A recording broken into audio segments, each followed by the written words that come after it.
Great evening. Welcome to Why Should I Be Ashamed?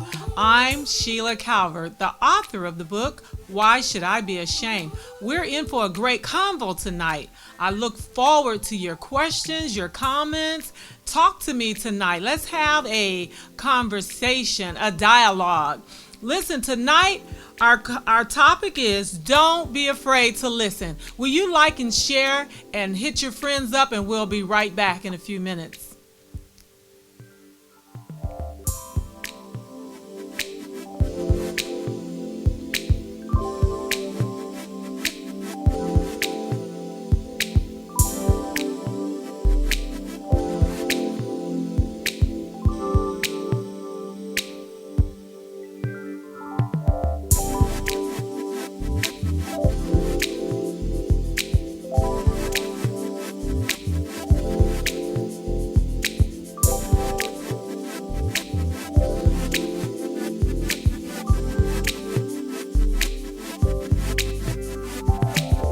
God is greater, our God is stronger.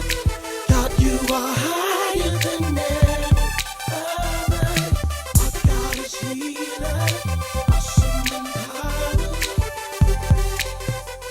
Great evening. Welcome back. Thank you, Anthony and Broderick. And thank all of you for coming and speaking with us weekly. Tonight, we're going to talk about don't be afraid to listen. It takes courage to sit here week after week and talk about sexual abuse, molestation, incest, rape. And I know this is a conversation that most people struggle with. We struggle with this everywhere in our lives, in our homes, in privacy. It's a struggle. And I'm criticized often or sometimes ignored for being transparent because I see some, they won't even come in, they won't say a word. And I understand you want to keep your privacy. You don't want everybody to know that this is going on in your family and this is going on in your churches or this is going on in your world. Well, it's going on in our communities all around us. So tonight I want to open your understanding to listening. Don't be afraid to just listen. You don't have to say anything oftentimes when someone share their story. And I have a family and I'm not here to embarrass anybody, but this is my truth. This is my story. And this is some of the things that I've struggled with through the 61 years of my life. And now I'm here to say it does not define me. It does not make me who I am today. I went through a lot of struggles, and so I do this to help some of you not to struggle. I'm going to go just through some of the timelines of my childhood. I remember when I was first sexually abused as a child. I was about maybe 5 or 6 years old. When I wrote my book, I didn't even remember the incident, but things became my memory became stronger as I acknowledged it and began to deal with it. So at the age of 5, my mother would go, she had a friend named Betty, and I think a lot of these people has passed on now, and I'm not going to be naming names tonight because some of their children would be totally shocked and embarrassed. But anyway, she had a girlfriend named Betty, and Betty had a son named William, and he had a son named Maine, and they lived in the Rockwell projects in Chicago, 117. And I remember my mother would take her 3 children there and leave us there with the 2 boys. And Miss Betty and my mother, they would go out for drinks because when they come back, they would be kind of tipsy. And I remember he would take me in the bedroom.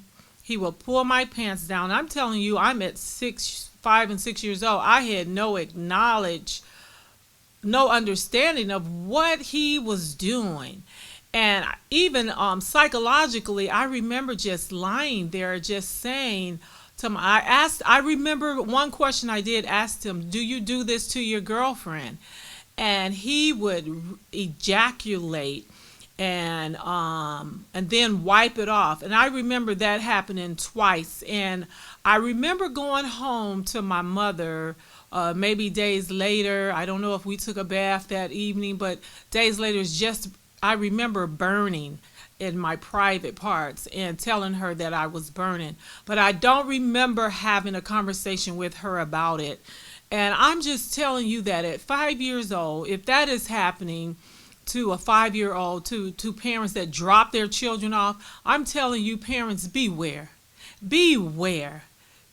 Stop dropping your children off. And this subject may be a little bit sensitive to you tonight, but I'm asking everyone to share their story. So I need to be transparent and share my story. And so psychologically, I remember just laying there not thinking anything, and then we went home and not sharing that story with anyone.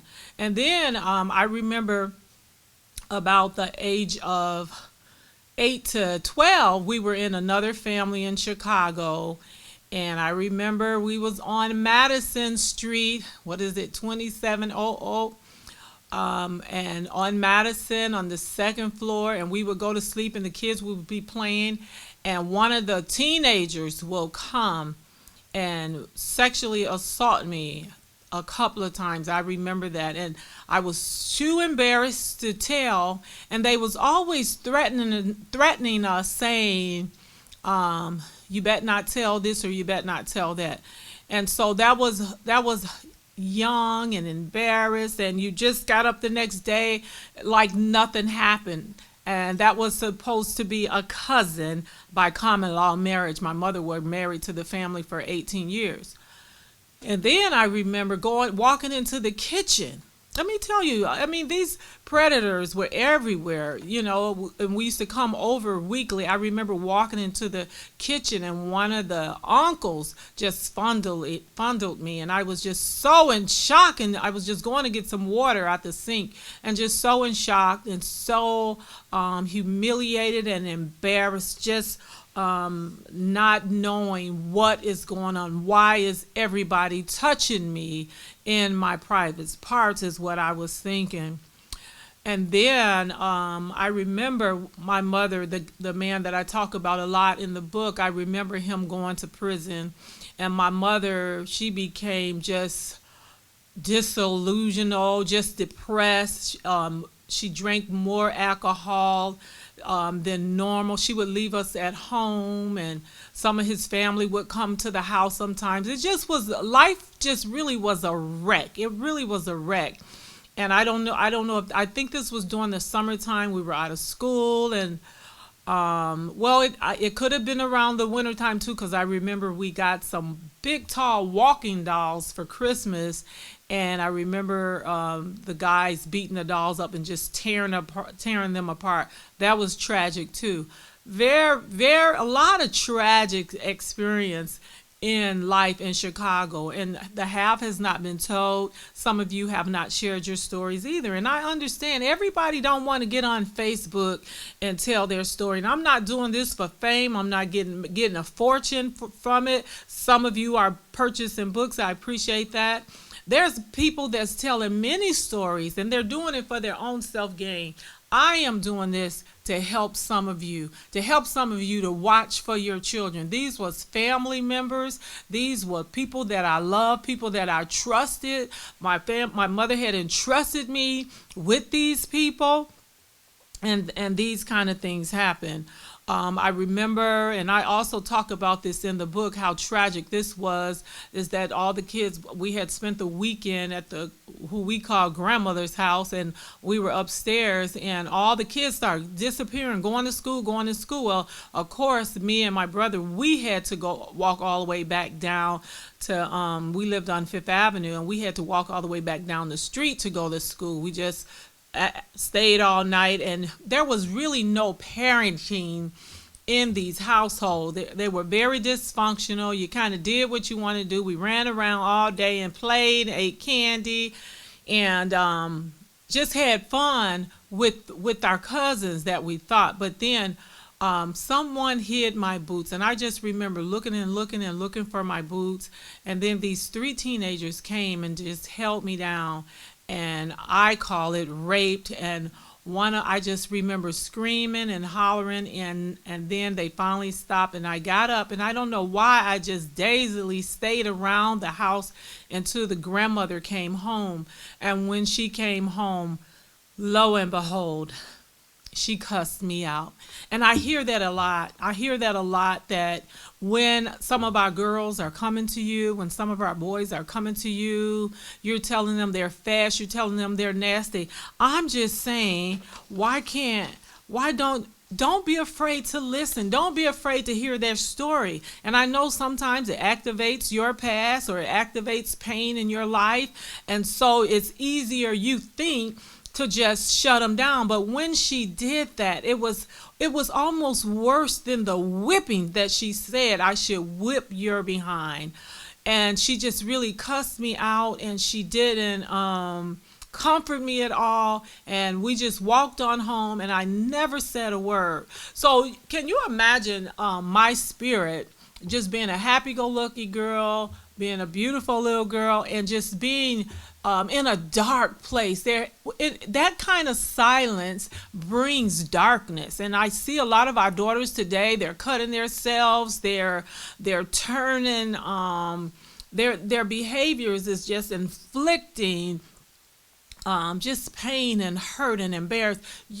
Let me tell you, parents, loved ones, you have to talk about it. And if this is embarrassing you, I'm not here to try to embarrass you. I want us to know that this is a conversation. Do you know most of those men died? Like every one of them died, most of them but one, and never apologized. And then the last time that I remember being sexually assaulted and raped, and we think you can't be married and rape, you can't have a boyfriend and rape. Yes, you can. If it's painful, if it's degrading, it's rape, it's abuse. And I think about how many people traumatized me, and how many times people got away. But I remember I was 19. I had just had my first baby. I was so happy. I had my first child and had an episiotomy, and that's when you get stitches. And didn't know anything about a baby. I wasn't around my mother because I had just aged out of the foster care system. I didn't have a father. I didn't know my father. I'm just researching him today through DNA. And I want to say hey to all my new DNA ancestors and cousins. I appreciate you embracing me, but this is my true story. And the boyfriend, he wanted to have intercourse, and I thought, the doctor said 6 weeks, and when I told him that, he raped me, he beat me, and he blacked my eye.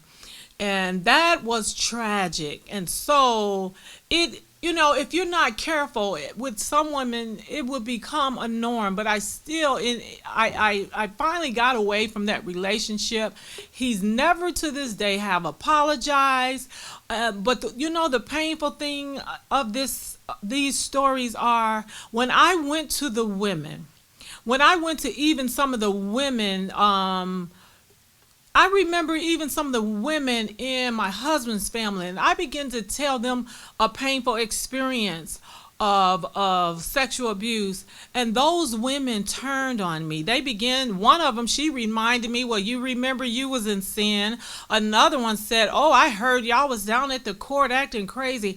From my experience, people, they have turned. And I don't know if that would make you a good person. I had to learn how to be a friend. I had to learn how to trust again, because if you look at these patterns, there was not a lot of trust. A lot of people reeled me in, and then before I know it, there was sexual abuse. So I want to say, however, that does not define me, who I am, the woman I am today.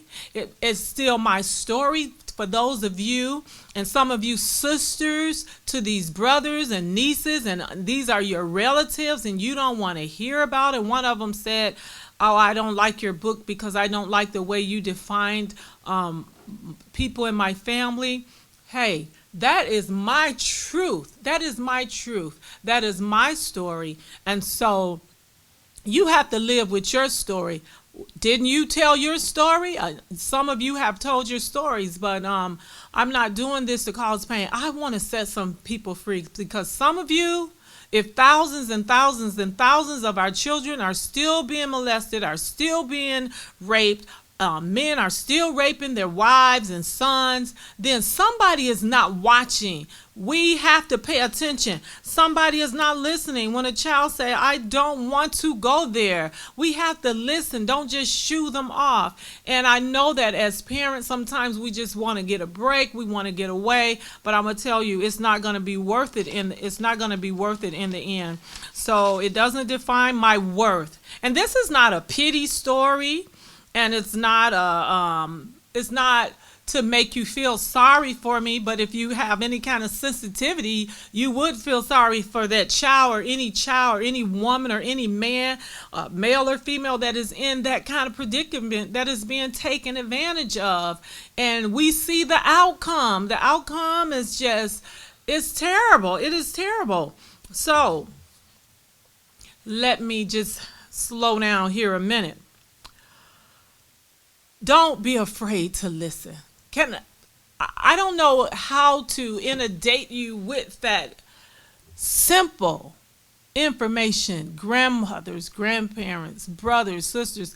Sometimes I love my sons, but they don't want to listen. But I'm trying to tell them for their future. We won't always be here. Time is not going to stand still.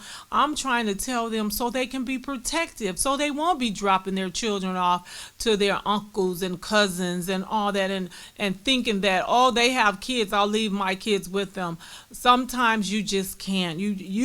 Sometimes even the most trustworthy person may have some issues. So I'm criticized on every hand, but I've learned that I had to be strong because greater is he that is in me than he that is in the world. Sometimes I felt like I was in a battle of my own. I wanted comfort from women. I want to be encouraged by women. And let me tell you this, women, we need to stop. You don't know what another woman has gone through. You looking at an outward appearance. You looking at someone's hair comb. You looking at their shoes. You don't know her story, what it takes for her to get up every day just to give God glory, what it takes for her to live every day while you talking all your ugly talks and all your ugly languages, or our sons. You don't know, and we should stop the madness. And we're out here in the streets having all these other conversations. I know there's a lot of hurt and pain in the earth. I just heard someone got killed by the police the other day. We're trying to get ready to register for voting and things like that. There's a lot going on in our society. I know that. But this is a conversation that we are not just going to dull and just because you don't want to talk about it, you don't want to acknowledge it. And so I feel it's very awkward and it's a very devastating conversation, but I want to open your ears. I want to open your eyes. Open your ears and open your eyes and stop making it about you. The children will grow up and then you can go on and still have fun. So I want to say even the church does not want to talk about the trauma of sexual abuse.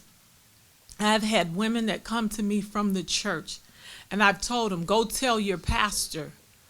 And one of the pastors accused me of making the story up for the girl. I mean, it's just craziness. And so I say to myself, did he get abused? That he didn't want to talk about it? Why don't I don't understand why the church is not having these discussions privately. When you have your girl programs or your man to man or your man cave programs, why aren't we addressing these painful issues? Because later on we're seeing the weird outcome. So listen, I'm trying to put my pain, my words out, my pain into words. I'm trying to put the things that hurt me. I'm trying to bring exposure to it, to let people know that these things really go on in our families. And I want to say to you women, you have got to stop and listen. You have got to stop and stop blaming girls, and stop calling them out their names, and stop calling them fast, and stop saying where it's something you must have did. You could still listen and keep your opinion to yourself. Talking about the root of our systematic problems in our community.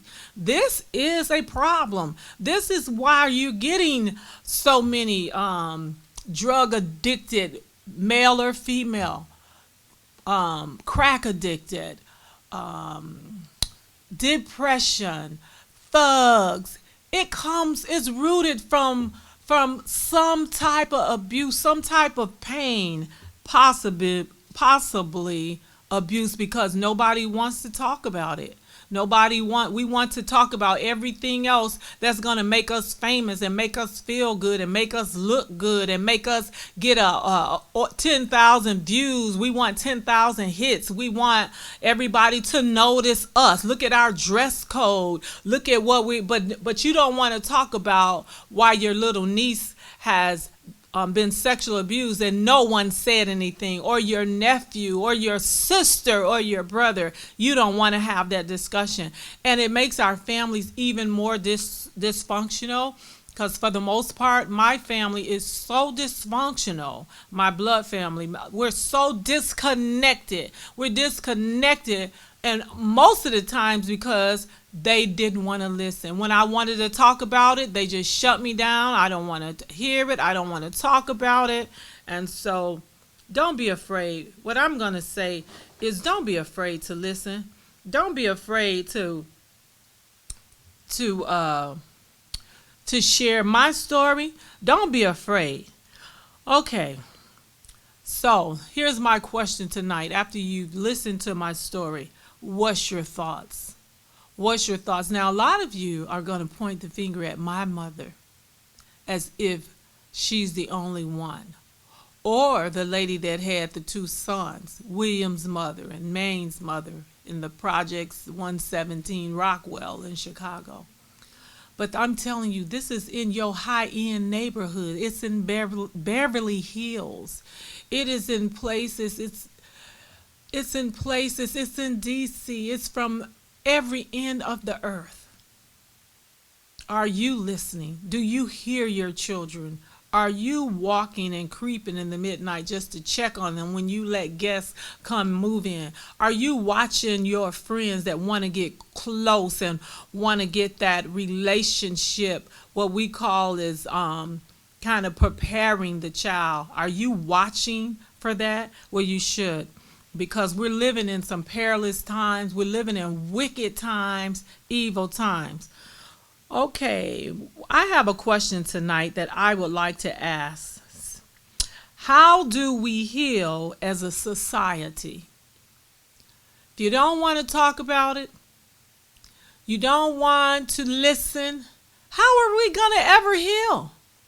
Because you see, keeping it quiet. Guess what happened to me? I kept it quiet until I didn't know how to deal in life. I didn't know how to trust in life. I didn't even know how to be a good girlfriend in life. I was isolated.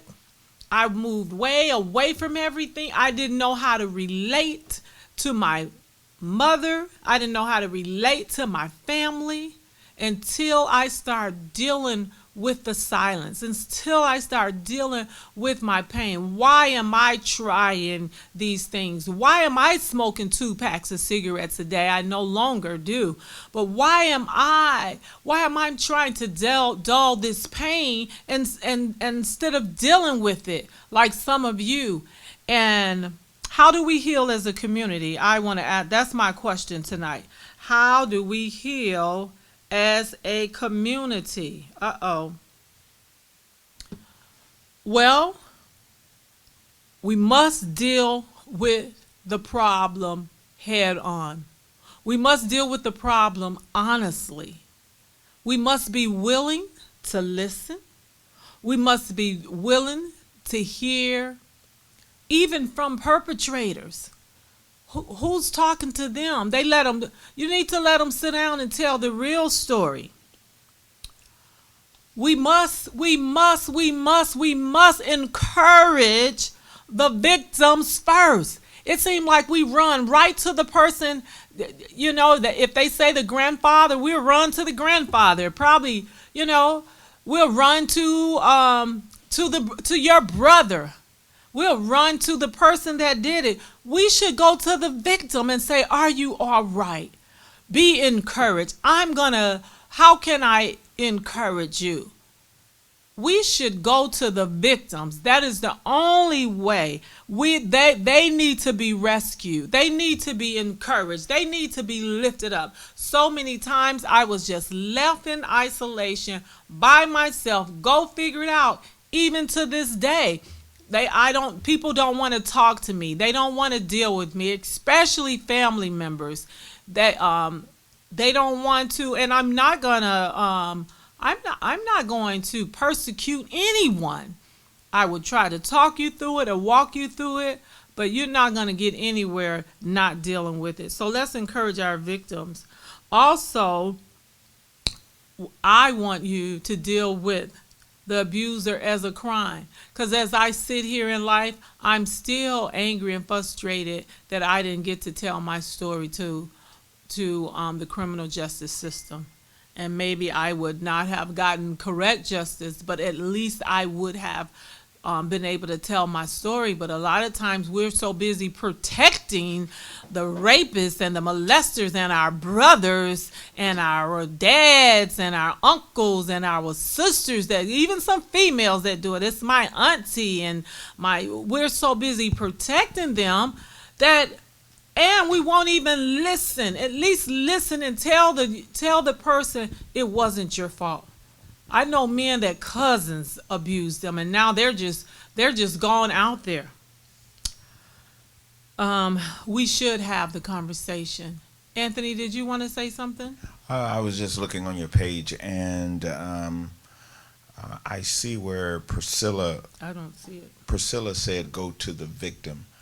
She was just answering one of those questions, saying, "Go to the victim." Oh, I see it. Okay. Hey. Go to the victim. You're right. Go to the victim. Rescue the victim. See about the victim. And Priscilla, thank you. Thank you. I ditto that. Instead of the silence. Okay, my next question is, why are we so embarrassed? Why are you so embarrassed? I'm not saying that you have to get on Facebook every week like we do and talk about it, or get on here like me and my cousin did and told our story, because we have overcome that victim mentality, and even we have even went past survivor. We have become what we were initially here to do. And that is one of the tricks, and I'm not going to get into church genre, but that's one of the tricks. Kill the child at the root, destroy them at the root, destroy their character, their personality, so they'll never be what was intended. Jeremiah 29 there's a great plan for you, for your children, but they're going to miss it if you let them keep getting sexual abuse because you need a moment in time. And I'm not saying you can't trust everybody, but I'm saying you have to really, really beware. So my next question is, why are we so embarrassed? I want to know, why is the church so embarrassed? I see there's pastors that won't come on here. They won't talk about it. They won't give a comment. They won't say anything. Why is the church so embarrassed?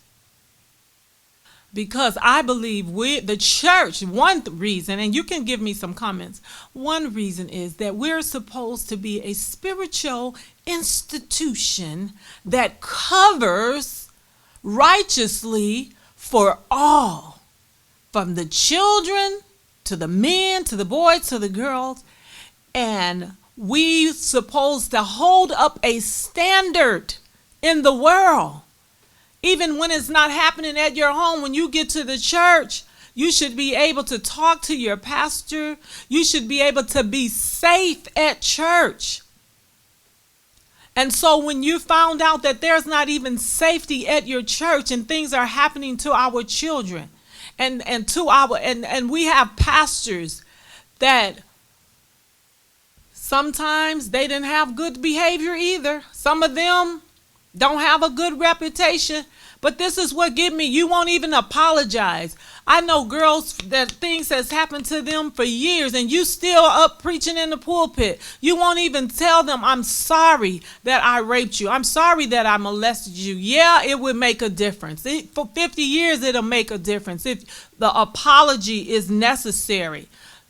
Who wants to watch you Sunday after Sunday act as if, and I know that everybody can't go back and find your victims, but I'm just saying, why don't the church want to talk about it, guys? Can y'all tell me why the church don't want to talk about it? Let's hear what they have to say.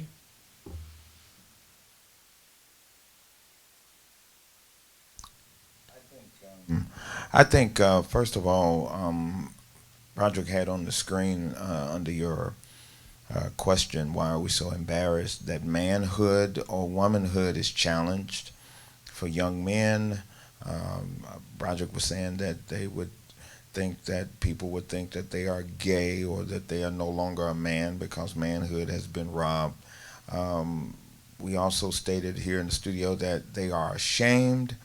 And I want to say this, that some think, I believe we're ashamed of it because it's inhumane. It's humans acting non-human and doing acts that are more resemblance to animals. And sometimes just associating yourself with that can be very embarrassing. Just knowing that I am operating on a level that's below humanity. And that's tough to admit. Well, that's true, Pastor. And like you said, there's stigma. If I tell people I've been molested as a man, that means I'm gay, or a woman, that means I'm a lesbian. Or if I or there's a stigma that I'm nasty. There's a stigma that it's my fault. There's a stigma that you better watch her because she's promiscuous forever. There's stigmas that come with being sexual abused, and as the church, we have to not be so embarrassed by these conversations. When we're doing our vision boards, let's have a segment of knowing how to deal with this in a very respectful way, in a very calmly way. But it's no longer a secret. It's happening everywhere, in our churches, in our homes, in our schools. So I don't understand, if it's happening everywhere and we say that the church is God's authority, the final authority, then why aren't we addressing some of the painful issues that we're shouting over? I shouted for years over the pain of sexual abuse, and you've heard all the times that things had happened to me. I've shouted. I went to church. I tried to go on anyhow, and so it is time.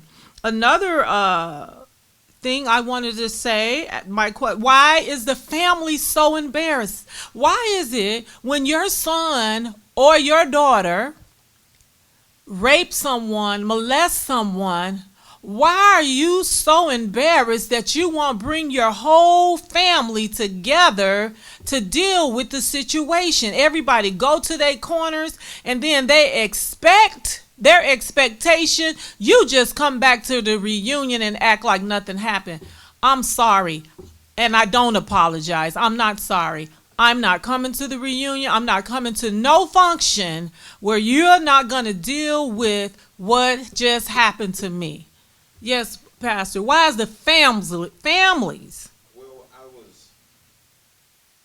I was actually looking at the comments, and a young lady that went to school with me um, by the name of T. Trill, her name is Tracy. She said this. She said, "You know what? An apology would really, really mean a whole lot coming from the victim. That the person who is actually, I mean, not from the victim, but from the abuser, that if they would actually, that would mean so much. Could you care to elaborate? What would an apology mean to you from?" Apology. Thank you.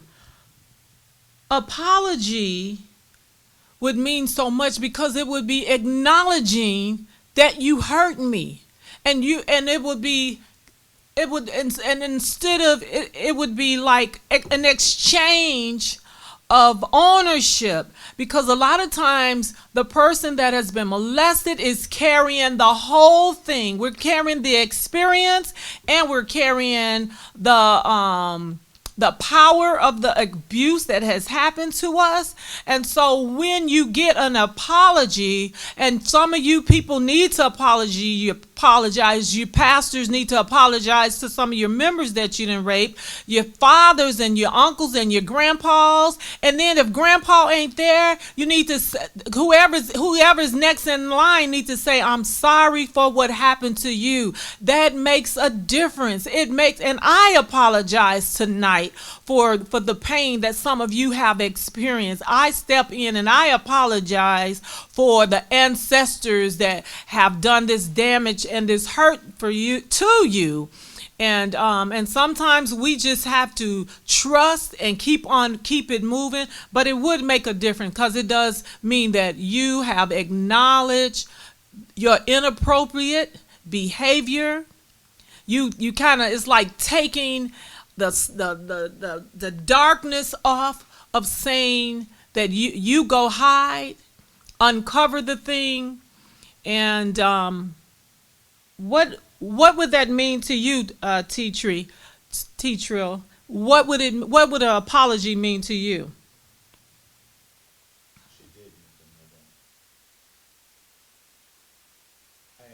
I am looking on the page. She said a lot of families hid molestation incidents and acted as if it never happened. It it didn't matter if it was male on male or male to female. And then to answer your question, she said, yes, I was molested by my cousin. I was 8 years old, and I am now 50. My folks hid it in order to not upset my dad. This still bothers me right today, and I'm 50 years old. I used to be ashamed, because then hiding it made me think I'd done something wrong. And you did not do anything wrong. And they were, I think too, T, I think sometimes they feel they didn't know what to do, because it was a crime and they didn't want to put the person in jail. They made an excuse that if you tell daddy, daddy's going to kill him, which a good behind whooping is probably what a brother need about now, or a sister. Whoever does that needed to get handled. Another thing, I think sometimes it happened to them in their past, and they figure, oh, I went on, and I'm sorry that you're 50 years old and that this still is bothering you. And there is a healing for you. There is a breakthrough for you, even tonight, to just even acknowledge. I don't know who you need to go to. Number one, we always go to God. And I try not to make this so churchy, because we've done that. We went to church. We shouted. We praised. We spit. We sang. We preached. We ran around the church. And when we got done, we were still victims of sexual abuse. And then we were vulnerable to the next predator that was ready to abuse someone else in the church. And so I apologize to you tonight, and I thank you as a woman of value, a woman of worth, that you would even speak out, because T, we are helping people tonight.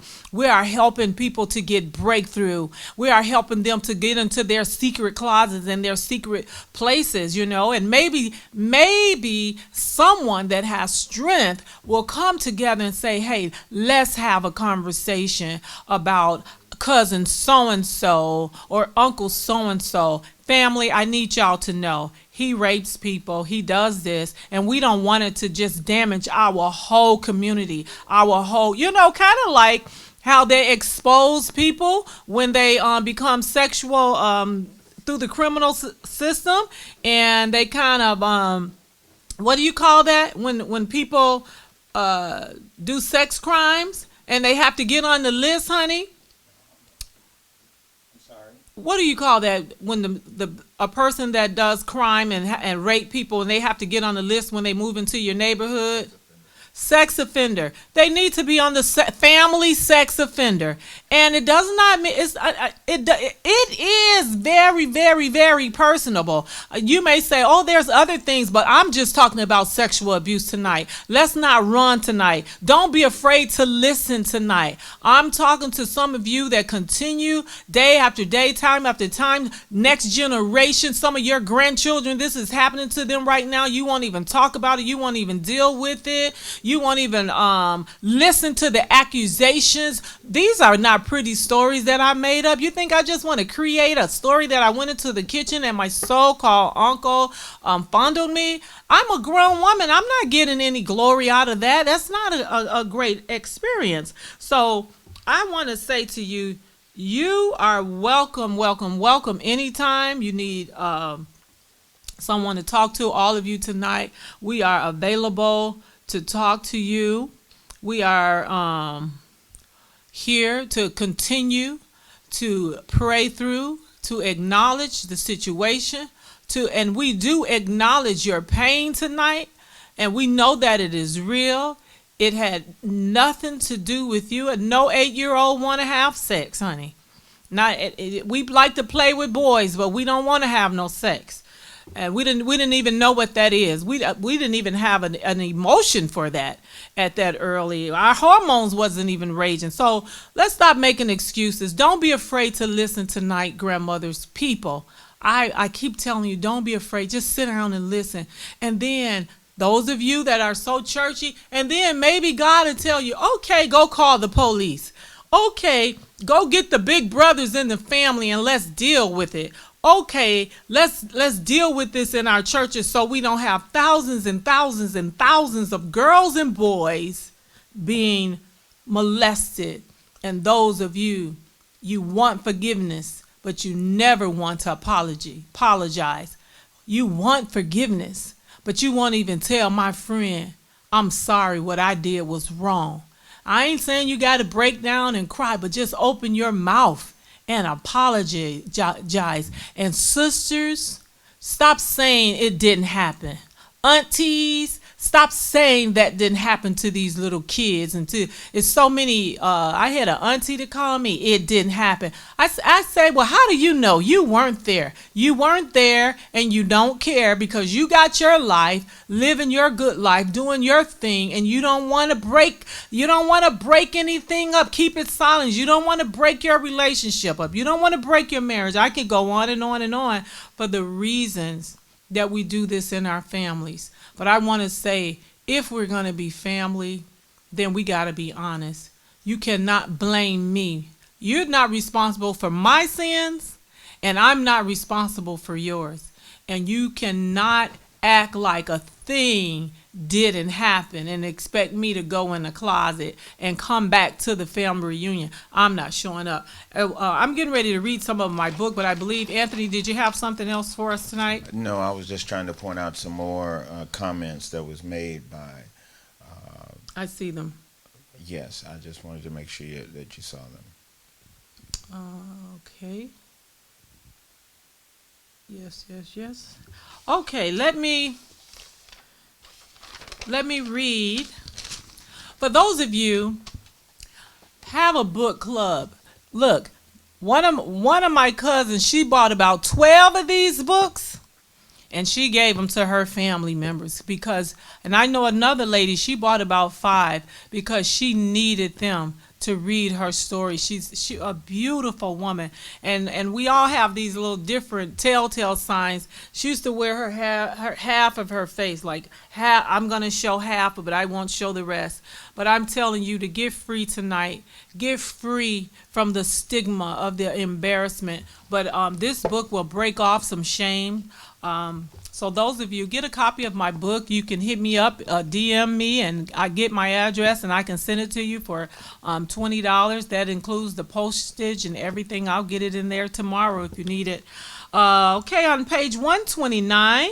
And we've been going strong tonight. Thank you so much. I see Yvonne is in here. Diane. Thank you, Ms. Gwendolyn Hillsong, my cousin. Thank you so much for just coming in. And please like and share. Share this with your friends so we can let the world know that we are not ashamed and we're going to tell our stories. And I would love to hear your stories. And I would even tell your stories, and we don't even have to say your name. Women who experience abuse often live in isolation. This is on page 129. Encouragement for abused women. Honey, I can't. Can you get this going again? Abusers want these women to solely depend on them. When your spirit is crushed, it is almost impossible to be who you were meant to be. And that is the job that is trying to happen to us. Getting molested at 5 and 8, you're never supposed to become anything. But we come through anyway, don't we? We come through because we have the strength to come through. It's victims of abuse often go to their graves never having shared their gifts or talents with the world. You know what I used to ask myself? How did I get in relationship? I noticed that sometimes women that have been abused, they seem like they get right back in a relationship with abuse. But honey, let me tell you, before y'all go on Bumblebee and all that, and you're trying to get you a man and a husband and a father for your children, you need to do some researching. You need to search, honey. Search, search, search. I'm not talking about being paranoid. I'm saying search. And to my sons, I know I love them. I love them. They love me. They're going to have to read this story and deal with it because they're going to have to watch for their children, for their daughters. And we are very, very, very protective of our children. We're very protective of our children. And I think my husband, he understands my behavior. When my grandchildren come over, they sleep with me, especially if I have other sons in the house. And I believe that my sons are not weirdos or perverts. They have not shown themselves in that kind of behavior. But just because of my experience and my wisdom, hey, they just all sleep with me. They're safe. And they're safe with me because I'm not weirdo. I don't perform. So how they say hurt people, that's a lie. I mean, that's good psychology. But demonic, evil, wicked-minded people that allow their flesh that just want to rise and overtake people, taking advantage of people, that's who hurt people. You're doing wicked things. God created you for a purpose, and that's to all my sisters and brothers, not to be destroyed by the hands of a human. My husband said it best. It's inhumane. Raping your own child, raping your own little baby, raping your own, it's inhumane. Even dogs don't do that to their little dogs when they're born. It is tragedy when your life purpose goes unfulfilled. And let me say this to all my sisters and brothers: go forward, move forward. Don't become what this system of abuse want you to become. Don't give up. Don't quit. Get over some of your hurdles. I did. I got over the hurdles of cigarettes, drugs, sex, alcohol, bad, just a lot of bad behavior. And now I really have peace of mind. I walk in peace. I try to be a peaceful person. I don't do arguments. I don't do any of that. And I'm just living my life in a place of peace. I even tell my husband, I want our house to look like we're going to the beach. Just place of peace. There is a greatness in all of us. There is greatness in all of us. But some of us need to stand down and go get help. Hey, brother. Hey, sister. Go get help when you want to defile a child. Go get help. You're sick.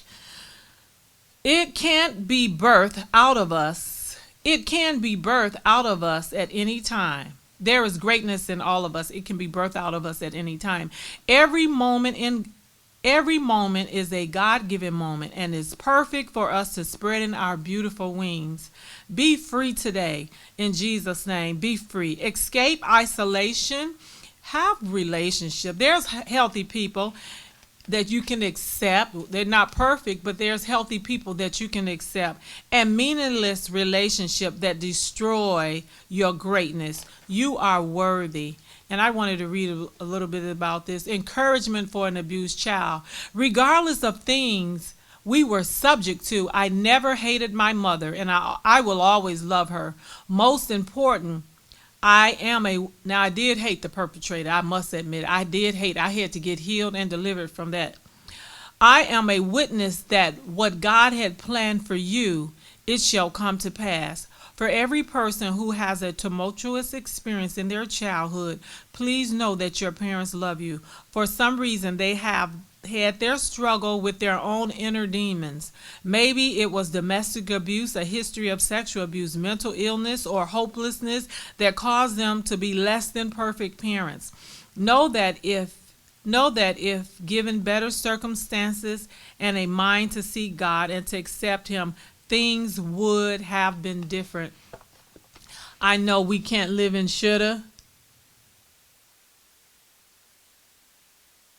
My aunt begged my mom not to tell my dad, and I'm sure that disappointed you about your aunt too.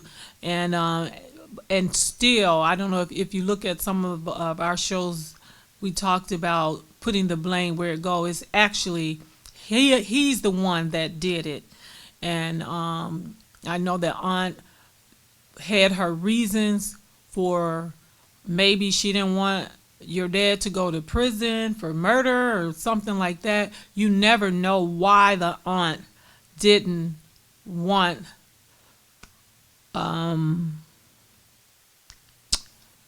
why the aunt and T, maybe we can talk about it too, just to hear the story of what went on. As we get ready to close tonight, I want to say to everything that has happened tragically in your life is not because you were sexual abused either. And I want to say there are so many myths about abuse. There's so many myths, and we can change these myths if we would just listen. And I do say to you, T, we do have to put the blame where it goes. The blame is the one who did the molestation. And I remember going to get healing and deliverance, and they told me when you got home, so many things was going to come up, and then I would begin to be mad at his mother, because his mother would always say, "Oh, he's waiting on Sheila. He's going to rape Sheila. He's waiting on her to grow up." And I felt that she was just as responsible because she did not say anything. But then I had to really put the blame on him. Even I was angry with my mother because she didn't do anything. And it was her responsibility to take care of me as a child. And she had her part in it, but the total responsibility of the rape and the molestation goes to the person that did it. So I want to say to you tonight, be healed, get your freedom, get your life. I think we talked about ways to do that. Me and my cousin Eunice was on here the other night, a couple weeks ago, and writing, and find a way to get set free. No more bondage, no more shame. And if this, I know it's hard sometimes for my family to listen, but you need to listen, because just think, you're listening to the story. I had to live through the story. Some of us had to live through the story, and then you don't even want to listen. Well, my mother didn't want to listen, so I decided I needed to tell somebody, and that's why I'm talking to you tonight. I know there's a lot of tragedies that's going around our world today. Let us remain prayerful, remain hopeful, and watch our children. Watch them and let them get strong. Let them go 2 by 2. Be careful, women, where you go, when you're walking, when you're jogging. Be careful, men. I'm not paranoid, but I just use the wisdom. So be careful, and thank you for sharing and liking tonight. Share it with your friends, and let somebody be free tonight. And let's change our trajectory of our future. Your future is bright.